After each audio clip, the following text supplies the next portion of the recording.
बाबा की पर्ची निकाल दी जाके उसने, चंद्रशेखर आजाद है हमारा एक नेता, बाबा की पर्ची निकाली वहीं पे जाके, हाथ जोड़ रहा, नो करा, चंद्रशेखर भाई हम तुम्हारे में टांग ना अड़ा रहे, तुम हमारे में क्यों टांग अड़ा रहे हो, तुम्हें पता है।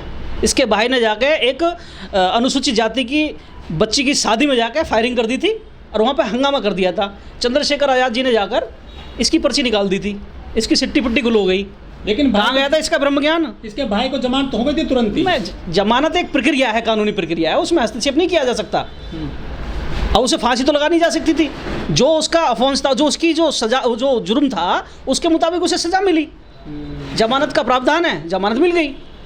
मेरे कहने का मतलब ये है कि जब चंद्रशेखर आजाद ने उसके पेज टाइट किए थे तब उसका ब्रह्मज्ञान कहाँ चला गया था? बीजेपी के सांसद इनकी कार चलाकर जा रहे हैं, रिसीव करने जा रहे हैं एयरपोर्ट से। मैं ये कह रहा हूँ, हो सकता है कि मुख्यमंत्री भी, प्रधानमंत्री भी जाएं, हो सकता है केंद्रीय मंत्री भी जाएं, क्योंकि बाबा राम रहीम के दरबार में भी मंत्री जाते थे, केंद्रीय मंत्री जाते थे, बड़े बड़े नेता जाते थे, पार्टियों के अध्यक्ष जाते थे, आशा राम के यहाँ पर भी जाते थे, उनके दरबार में भी मत्था टेकते थे। लेकिन लास्ट में क्या हुआ? नेपाल क्या कहता है? हमने गलती की कि हम हिंदू राष्ट्र बने रहे। नेपाल क्या कह रहा है? आज वहाँ पर लोकतंत्र है। आप सबक नहीं लेंगे, आप पहले खुद पिटेंगे, खुद मरेंगे, तब जाकर आपको कब्र में जाकर तुम्हें सबक मिलेगा क्या? जो तुम्हारे बराबर में बैठा हुआ नेपाल हिंदू राष्ट्र था, वो खुद ये कह रहा है कि हमारी बहुत बड़ी गलती थी, हम 100 साल पीछे हो गए हिंदू राष्ट्र के नाम पर। अगर हमने 100 साल पहले ही लोकतंत्र स्थापित कर दिया होता तो हम भी दुनिया के साथ कदम से कदम मिलाकर चल रहे होते। वो अपनी गलती को सुधार रहा है और आप उस गलती को करने जा रहे हो। तुमसे बड़ा मूर्ख कौन है?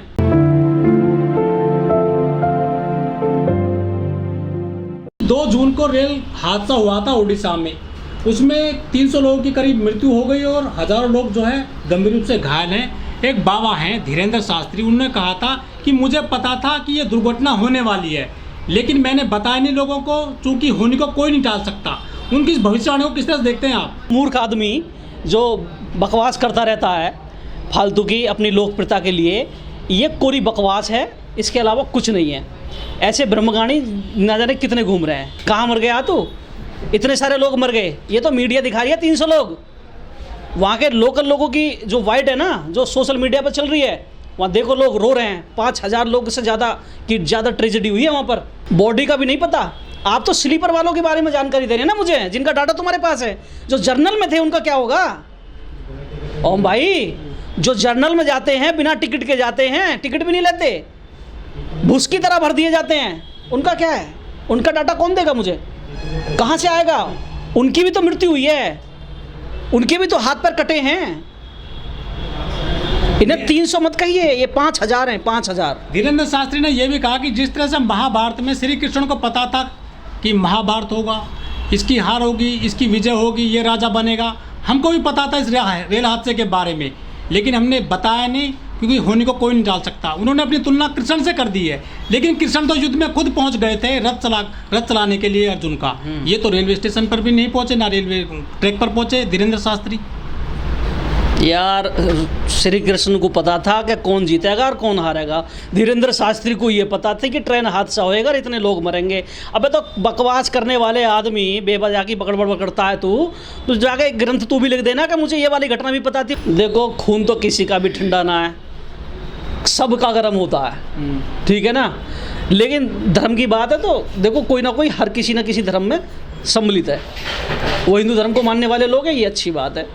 दूसरा, मुस्लिम है, कोई क्रिश्चियन है, कोई बौद्ध है, कोई पारसी है, कोई लिंगायत है, सबके अपने अपने धर्म है। धीरेन्द्र की तरफ से आप बोल रहे हैं, धीरेन्द्र को आप नेता बना रहे हैं। मुझे लग रहा है कि मध्य प्रदेश में चुनाव लड़ता दिखे मुख्यमंत्री का। शिवराज मामा पे भारी पड़ा हुआ वो। आजकल शिवराज मामा की प्रोग्रामों में भीड़ नहीं जा रही, धीरेन्द्र शास्त्री की में जा रही है। मुझे तो ऐसा लग रहा है, मुझे शिवराज मामा की सीट खतरे में दिखे है धीरेन्द्र शास्त्री की वजह से। वो पर्ची निकालते हैं धीरेन्द्र बाबू, उसने मामा की पर्ची निकाल रखी है। अच्छा, शिवराज मामा की। इस बार मध्य प्रदेश का मुख्यमंत्री धीरेन्द्र शास्त्री बनने वाला है। ये हिंदू राष्ट्र के चक्कर में मुख्यमंत्री खेल रहा है। कह रहे सनातन धर्म बना रहे हैं हम, सनातनों को। ये कौन होता है बनाने वाला? सनातन धर्म तो पहले से चला आ रहा है, जो भी चला रहा है इनके मुताबिक। ये कौन होता है बनाने वाला? इसके जैसे जन कितने आए और कितने चलेंगे और कितने आएंगे कितने जाएंगे, ये है कौन? कई नेता भी जा रहे हैं इनके दरबार में। ये एक मात्र तिनका है, एक व्यवस्था का एक तिनका है। मैं भी उसी व्यवस्था का एक तिनका हूँ। इन बाबाओं का प्रयोग ही होता है, ये तो प्रयोगशाला है। भाई ये तो सत्ता के लिए एक हथियार की तरह इस्तेमाल होते हैं। और तो समाज को नई दिशा दे रहे हैं हिंदू धर्म में। दिशा नहीं है, इसे कहते हैं दिशा भ्रमित करना, इसे दिशा नहीं कहते। अरे कैंप लग रहे हैं, इनके दरबार लग रहे हैं। काय के कैंप लग रहे हैं? मैं एक सोशल मीडिया पर इनकी एक वीडियो देख रहा था, इनके जहाँ पर इनका दरबार लगा हुआ था वहीं पर महिलाएं दब कर मर गई थी, भगदड़ मच गई थी वहाँ पर, पता है आपको? देखिए आपने वीडियो, एक महिला चिल्ला रही है वीडियो में, अरे मेरी बहू मर गई, मेरी बहू दब गई नीचे, कोई बचाने वाला नहीं था। काय के दरबार है? घटना तो होती रहती है, काय की घटना होती रहती है। अगर जब तुम ब्रह्म ज्ञानी हो, तुम्हें पता है कि मेरे दरबार में इतने लोग मरने वाले हैं, तो आप इंतजाम करिए ना। सरकार ने वहाँ श्रेणी की सुरक्षा दी हुई है बाबा को। भैया सरकार तो मैं कह रहा हूँ NSG कमांडो दे दे इन्हें, सरकार के लिए काम कर रहे हैं भाई, सरकार के लिए काम कर रहे हैं। हनुमान की सिद्धि की हुई इन्होंने। मैं क्या कह रहा हूँ, सरकार के लिए काम कर रहे हैं। सरकार किस मुद्दे पर चल रहे हैं? हिंदुत्व के सत्ते पे। ये किसके लिए काम कर रहे हैं? हिंदुत्व के लिए काम कर रहे हैं।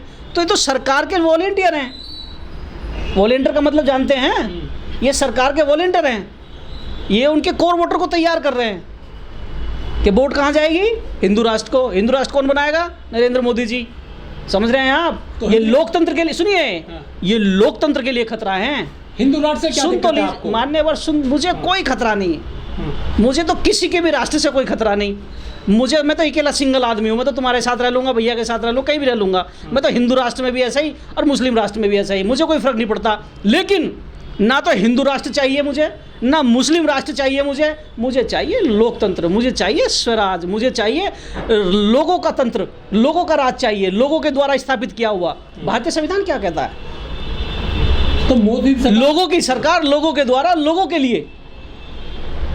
बात समझ रहे? जो इस्लामिक स्टेट है उनकी स्थिति क्या है? वहां मुसलमानों को हिंदू मार रहा है क्या? यहां पर धर्म के लोगों ने कब्जा कर रखा राष्ट्र के ऊपर। यहाँ राष्ट्र का व्यक्ति नहीं है, राष्ट्र के प्रति किसी को समर्पण नहीं है अपना। कोई ये नहीं कहेगा मैं भारतीय हूँ, कोई कहेगा कि मैं हिंदू हूँ, कोई कहेगा मुसलमान हूँ, सिख हूँ, ईसाई हूँ, बौद्ध हूँ, चमार हूँ, जाट हूँ, गरड़िया हूँ, धोबी हूँ, पंडित हूँ, ठाकुर हूँ।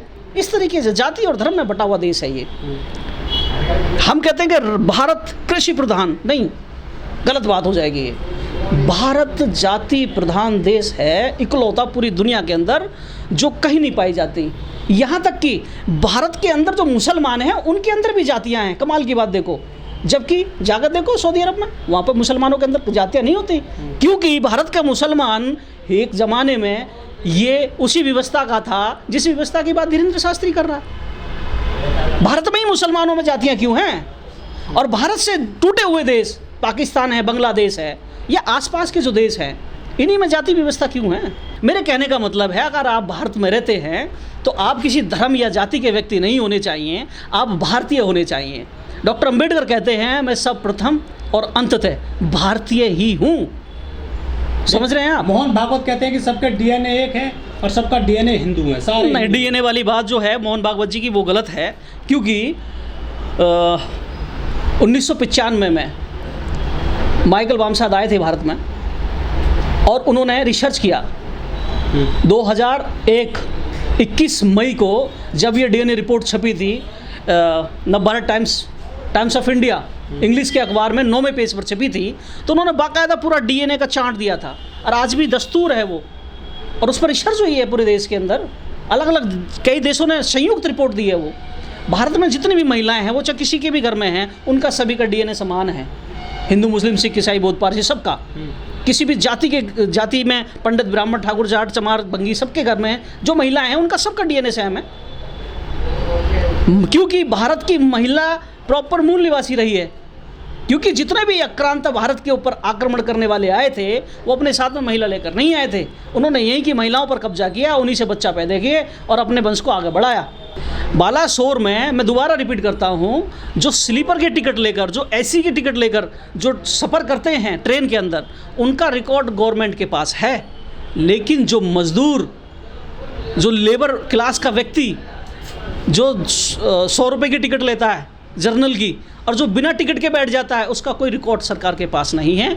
अगर इसकी सही तरीके से जांच करें तो कम से कम 5000 लोगों की गैदरिंग बैठती है जिसके साथ ये घटना घटित हुई है। आप ये आंकड़े कहाँ से लेकर के आ रहे हैं? सरकार को गुमराह करने का काम कर रहे हैं आप। मैं सरकार को गुमराह नहीं कर रहा हूँ, मैं ज़मीन से जुड़ा हुआ व्यक्ति हूँ। मैंने भी बहुत कई बार जर्नल डिब्बे में सफ़र किया है, मुझे पता है कि जनरल डिब्बे में बैठे हुए व्यक्ति को कोई गिनता ही नहीं है, सिर्फ उससे टिकट पूछी जाती है। अगर टिकट नहीं होती तो टीटीयू से 500 रुपये का फाइन ले लेता है अपनी जेब गर्म करने के लिए। लेकिन जो स्लीपर में होता है उसका चार्ट में रिकॉर्ड बनकर आता है।